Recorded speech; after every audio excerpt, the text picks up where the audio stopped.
ผู้สาวน้อยกำลังมาแต่ไปเอาน้ำได้ดิ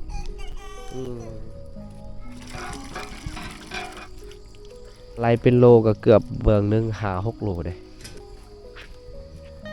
ตามเข้าเกือบตอนเช้าตอนแรงแล้วมันจะแหลมแบบนี้เลยอันเด้นะออกไปว่านก้าอหย่างฝั่งลาวเขาเอิ้นว่าลกไก่ในยามตอนแรงไก่ก็จะเข้าตอนเช้าไก่ก็จะออกกิน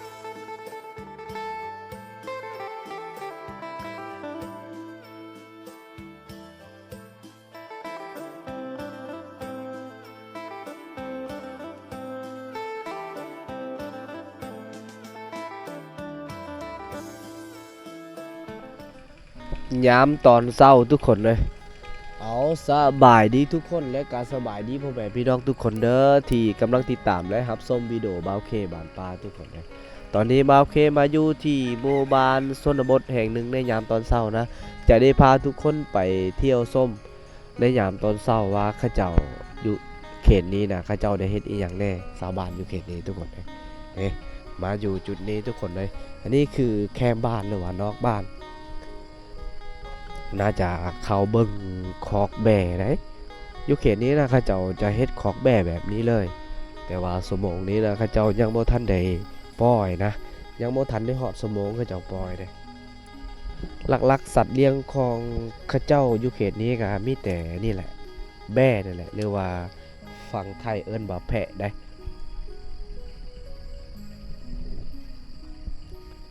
มันก็รอท่าสมองนะรอท่าเจ้าของปล่อยทุกคนเลยน่าจะมีประตู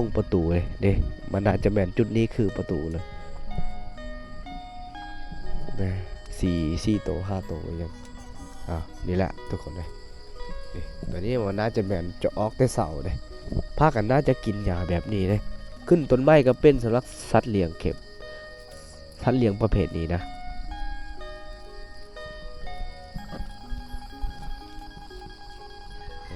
มันน่าจะขึ้นกินหรือยืนกินแบบนี้เลยเอาทุกคนเลยแต่ว่าหมู่บ้านนี้นั่นน่าจะมีไฟฟ้าเลยได้กำลังเสริมมีไฟฟ้านะเขาจะได้เห็นลักไฟฟ้าหรือว่าเสาไฟฟ้าอย่าง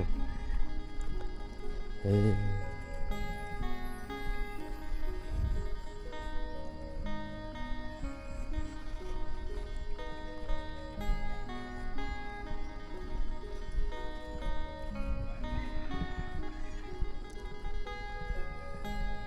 นี่ผู้สาวน้อยกำลังเอาน้ำมาแต่ไปเอาน้ำได้นี่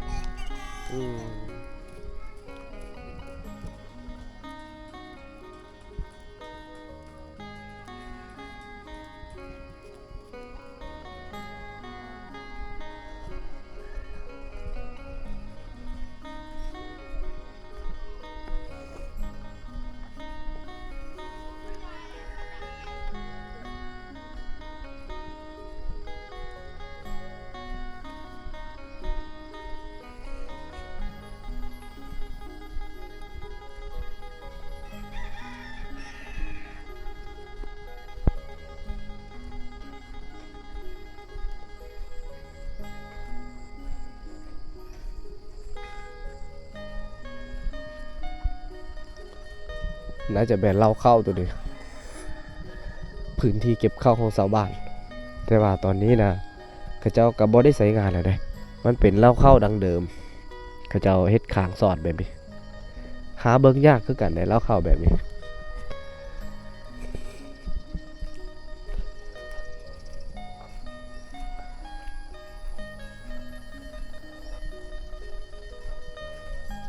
ในยามตอนเช้าเขาเจ้าสนละวนกันไป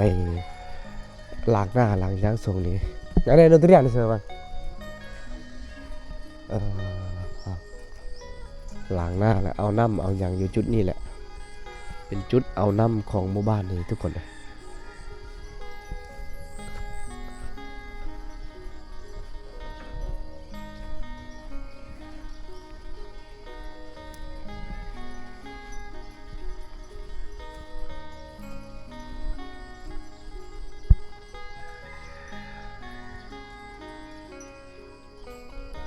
หมู่บ้านป่าแห่งนี้ก็มีเฮือนหลังใหญ่คือกัน น่าจะแม่นเฮือนหลังนี้เป็นเฮือนหลังใหญ่สุดของหมู่บ้านเลยนะลาอยู่ตารางเฮือนเขาเจ้าแต่มีหงสีข้าวหงสีข้าวแบบดังเดิมรุ่นเก่าเด้รุ่นเสียบกับนี่ต้องได้เอาใส่ผ่านจักรรถไถมาดึงมาอย่างได้เพื่อสีข้าวได้นี่ทุกคนนะเอาอันนี้จะแม่นกระพุ้ยเวลาฝนตกโอ้น้ำเต็มเลยฝนตกเมื่อวานนี่ตัวนี้ฝนตกเมื่อวานนี่2กระพุ้ยกระเจ้านี่เห็นบ่ฝนตกแป๊บนึงมันตกมาแต่หลังคาเพิ่นแหละนะทุกคนเลยนี่เลยหมู่บ้านนะอย่างที่เห็นนี่เลยไปเบิ่งผู้สาวน้อยเอาน้ำก่อน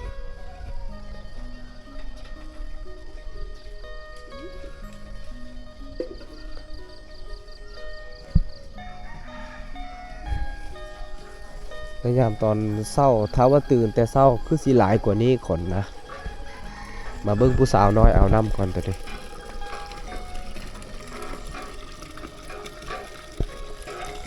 น้ำกับทรายใส่ประมาณนี้เลย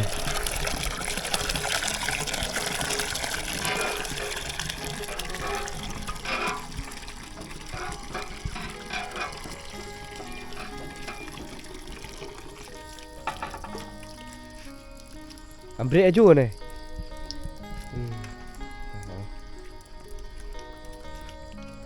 โอ้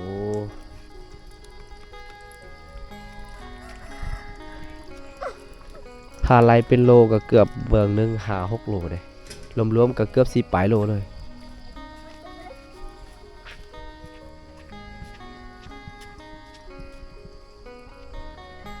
พูดทุกคนเลยอันนี้คือร้านสาวโอเคเองนะมันน่าจะแมนเฮือนร้านสาวน่าจะแมนอยู่พุ่นเลยกันมันน่าจะเกือบทุกตอนเศร้าเลยนะเกือบทุกตอนเศร้าเลยต้องไปหาไปอยู่พุ่นแหละนี่คือหมู่บ้านป่าแห่งหนึ่งทุกคนเลย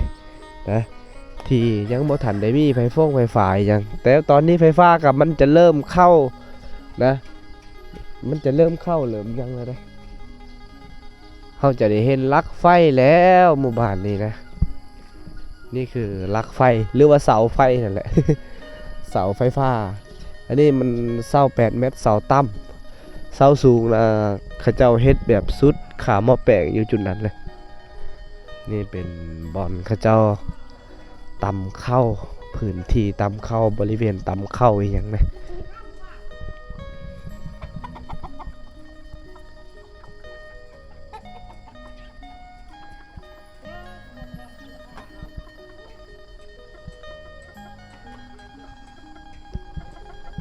นะหงซีตำเข้าแต่โบราณสากแล้วก็เจ้าจะเฮ็ดสั้นๆแบบนี้อันนี้แหละที่ตำเข้าตัวนี้เห็นบ่เขาที่ขางไว้แล้วขางไว้มันจะติดไว้อยู่จุดนี้นี่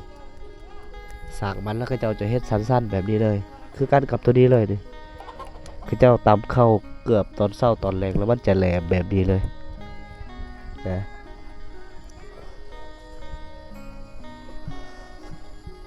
มันจะตันดังนะทุกคนเพราะว่าบ่เคจะเป็นวัดมาหลายมือยังบ่หายแต่ว่าส่วงนี้ก็ยังเอาอันนี้แหละยังเอาแสงโซลาร์เซลล์นี่แหละทำงานสากไฟอีกอย่างเพราะว่าไฟฟ้าก็ยังบ่ทันได้มาฮอด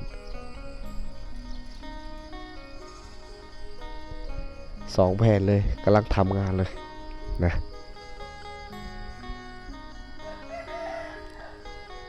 แถวๆนี้มันเต็มไปด้วยผลปลูกมีหมากละมุดแล้วก็กกมะพร้าวแหละหลายๆกกเลยอยู่จุดนี้น่าจะแม่นหลายๆกกเลยคอกแบ้เขาเจ้าบ่ได้อัดเขาเจ้าปิดไว้เขาเจ้าบ่ดักเขาเจ้าเปิดไว้ดิน่าจะแม่นเขาเจ้าเปิดไว้เขาเจ้าปล่อยแต่เช้าเลยประมาณนี้แหละเอาสมองนี้นะเขาเจ้าสนละวนกันไปให้ไปสวนอย่างไรบางคนทุกคนเลยสำหรับผู้สาวเราบ่ค่อยจะเห็นเลย เขาเห็นแต่อันลานสาวโอเคเมื่อกี้กำลังสีออกไปกำลังสีหิวดำหิวหยังนั่นแหละอันนี้คือกลางหมู่บ้านเลยบอนก็เจ้าพัดขี้แกบอีกยังเพราะเราปลูกมันเกือบจะหมดแล้วพออนาไฟฟ้าเขาหมู่บ้านมันน่าจะถึกบักถึกตัดเบิดเลยสารกกบ่มีเดือนนี้ก็ถึกตัดทุกคนเลยเพราะว่ามันจะถึกสายไฟจุดนั้นนะและกกมรมุดจุดนี้ก็เอาสายไฟจากตัวนี้มาดึงใส่อยู่ฟุ้นก็ถึกกกมะพร้าวตัวนี้ก็ถึกตัดออกหมากละมุดหมากมอนตัวนี้หมากขามถึกตัดออกหมดเลยเด้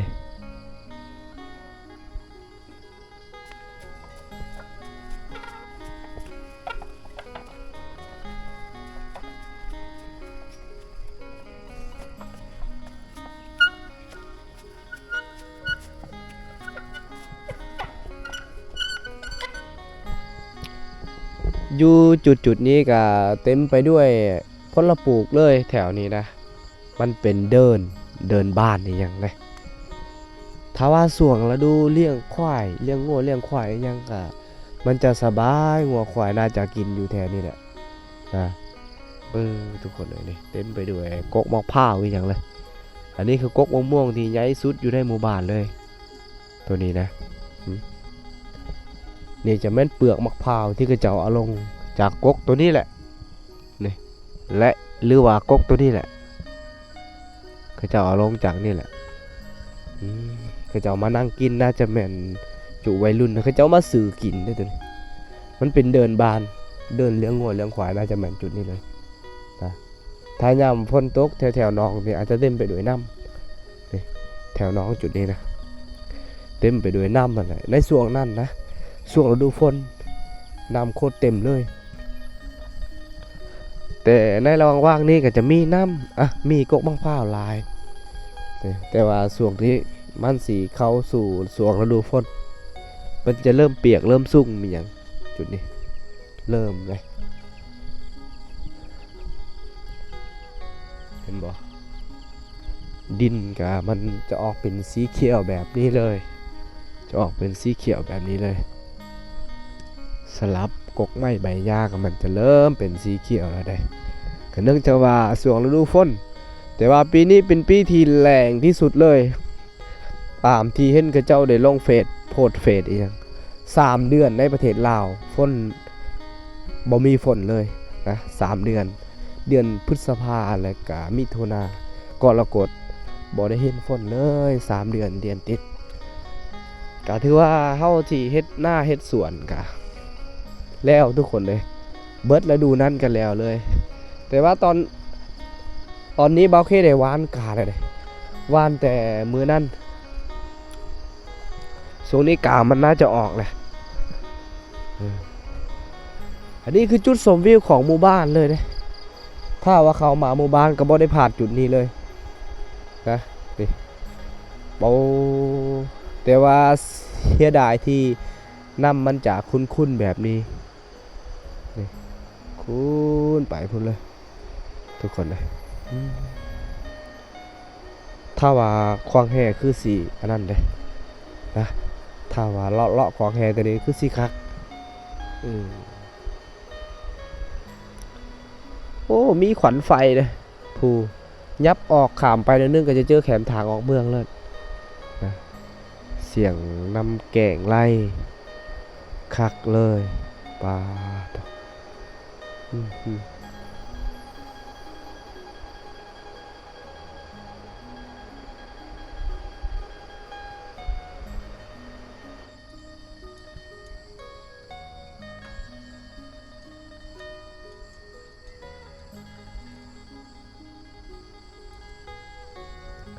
มันเป็นเดินที่กว้างที่สุดอยู่ในหมู่บ้านคือเจ้านี่เลยก็ว่าได้นะจุดนี้งัวควายนะสามารถอยู่น้ำกันเลยเวลาเลี้ยงงัวเลี้ยงควายแต่ว่าตอนนี้หญ้ายังไม่ทันได้ออกเลยถ้าว่าฝนตกหลายหญ้าแห้งออกหลายมันจะออกเต็มเลยตัวนี้แถวนี้น่าจะแม่นแรงงัวโลด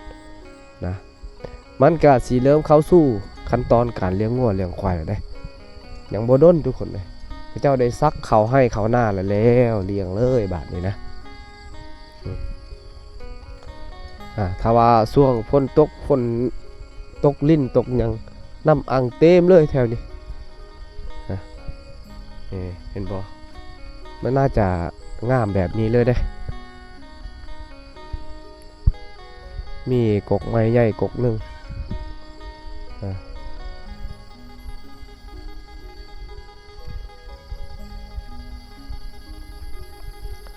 กกหมักหมอนหมักงิ้วอย่างนี้กกหมักงิ้ว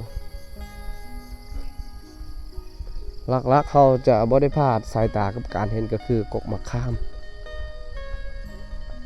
และมะม่วงมะพร้าวมันจะมีเลยอันนี้คือทางเขาเจ้าได้ลงเสลงยังน่าจะแม่นลงทางตัวนี้แหละเห็นบ่ในยามตอนเลี้ยงแล้วเขาเจ้าจะลงอาบน้ำมันน่าจะแปลนแบบนี้เลยสำหรับสายทางนี่ยังเขาเจ้าก็พากันติดรถอีกยังโดนชื่อตะกาออกไปว่านกาอีกยังซูเปอร์รถ น่าจะออกแต่เศร้าอีกยัง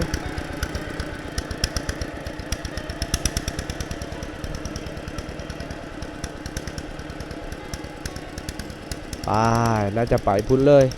นะออกไทยก้าไทยหน้าไทยตะก้าส่วงนี้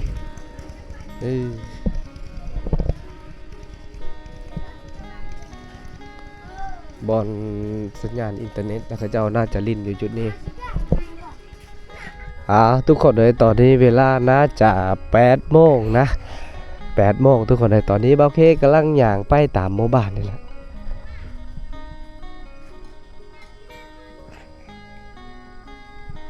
กำลังอย่างเลาะอย่างเที่ยวในยามตอนเช้าทุกคนเลยได้พักผ่อนอยู่เฮือนเข้าเจ้านี่พักแบบหนึ่งนะหัวควายเข้าเจ้าน่าจะปล่อยอยู่แบบนี้เลย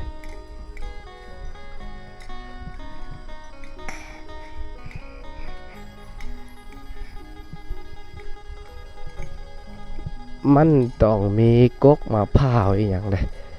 เห็นหมู่บ้านเขาเจ้าต้องมีกกมะพร้าวอีกอย่างเลย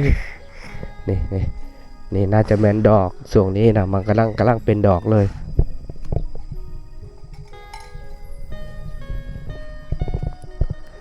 กำลังเป็นดอกเป็นอย่างเลยนะ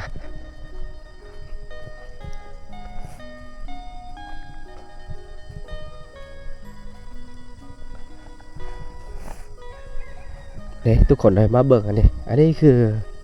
ไม้ขยุงอย่างเด้น่าจะเหมือนกกไม้ขยุงเขาเจ้าปลูกแต่เขามาเป็นสวนจุดนี้นะตอนนี้มันจะใหญ่เกือบเป็นซ้ำกะยังน้อยนะถ้าว่าเป็นแกนกะ10 คูณ 10มันน่าจะได้เลยได้แกนมันไม้ขยุงที่เขาเจ้าปลูกนี่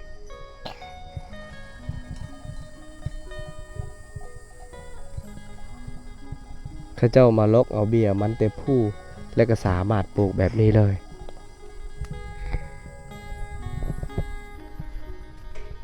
อันนี้น่าจะแม่นขอกหมูก็จะเฮ็ดขอกหมูด้วยนะ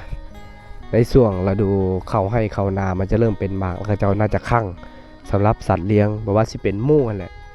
ก็เจ้าคั่งหมูอยู่เขตนี้อันนี้คือประตูเข้าออกอันนี้น่าจะแม่นคอกไก่หรือว่าเฮือนไก่ข้างในมันน่าจะมีซุ่มฟังไทยเอิ้นว่าซุ่มอันนี้นะฟังลาวเขาเอิ้นว่าลกไก่ในยามตอนแล้งไก่ก็จะเข้าตอนเสาร์ไก่ก็จะออกกินข้าวอะไรเจ้าของน่าจะเกลือข้าวกันอย่างนี่ไงอันนี้มันน่าจะแม่นบอนไก่ไข่เจ้าน่าจะเอาไม้เอายังมาสานเฮ็ดแบบนี้ทุกคนเลยก็สามารถนำใส่ได้สำหรับสัตว์เลี้ยงของเจ้านี่นะผลปลูกน่าจะเฮ็ดหัวออมไว้แบบนี้มะพร้าวเนี่ยต้นมะพร้าวเจ้าห้ากระปลูกเลยนะ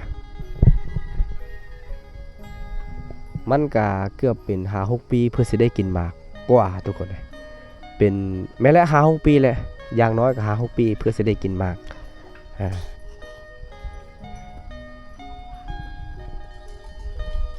อันนี้คือน้องนี่แหละความแรงฝนบ่ได้ตกน้องน้ำตัวนี้จนว่าแห้ง น้ำอยู่ในน้องตัวนี้จนว่าแห้งหมดเลยนี่กำลังย่างไปตอนนี้ทุกคนกำลังย่างไปตามหมู่บ้านนี่แหละ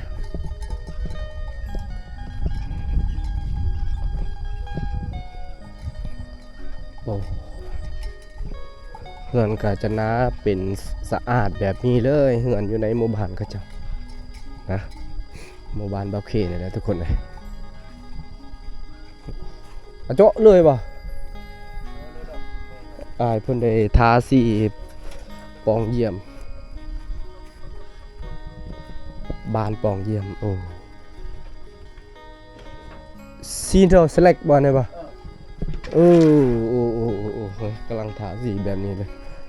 โอ้นี่แหละทินเนอร์ยังเออสเล็กขาไหมโอ้งามได้ทุกคนเลยเฮ็ดเองเลยป่ะตะเบิ่มเลยเจาะเบิ่มเลยเต็มที่ใช่ไหมสร้างเองเลยต้องได้ใส่เองนี่แหละใส่ทำนี่แหละนะสบายได้ช่วงนี้มันสีเข้าช่วงฤดูฝนมันจะมีฝนโอ้ยบ่ได้ทุกคนเลยต้องได้ใส่แหละเจ้าหน้าได้ดูนเชื่อไหนมันตัวlà chỗ nhắm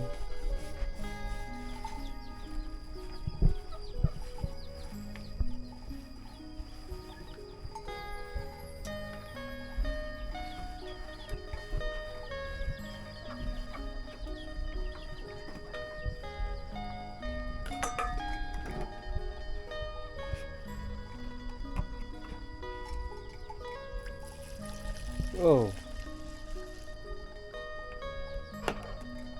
ส้มกับน้ำกรดบ่ชื่อผู้ชมหน่อยน่าจะเจาะน้ำกรดกระคอมันตอนแบบต่อเนี่ยนักวิชาการนะต่างอย่าไปยืดอยากโอ้โห